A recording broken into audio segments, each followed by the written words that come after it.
আমরা তো বিশ্বাস করি প্রায় মানুষকে, হ্যাঁ হ্যাঁ, ওটা বিশ্বাস করি তো। লোকেও আমাদের উপর ভালোই বিশ্বাস করে, বলতো একে অপরকে তো বিশ্বাস করেই চলতে হয় না। সে তো করতেই হয়, না হলে চলা যায়। একটা বিষয় বলতো, আমাদের উপর সবথেকে বেশি অবিশ্বাস করে কারা? ব্যাঙ্কওয়ালারা। ব্যাঙ্কওয়ালারা কেন? ওরা ওরা তাদের উপর বিশ্বাস করে লাখ লাখ টাকা অঙ্কে রাখি, লাখ লাখ টাকারও রাখি সে অবশ্যই। কিন্তু তারা কি করে বলো তো? তারা আমাদের উপর একটু বিশ্বাস রাখে না।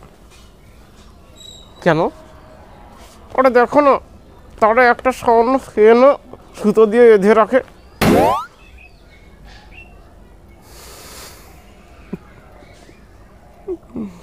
ঠিকই বলেছিস, যুক্তি আছে। কি বলো বন্ধুরা? যদি যুক্তি থাকে অবশ্যই সাবস্ক্রাইব করো, আর লাইক করতে কিন্তু একেবারে হলো না, করো সাবস্ক্রাইব করো।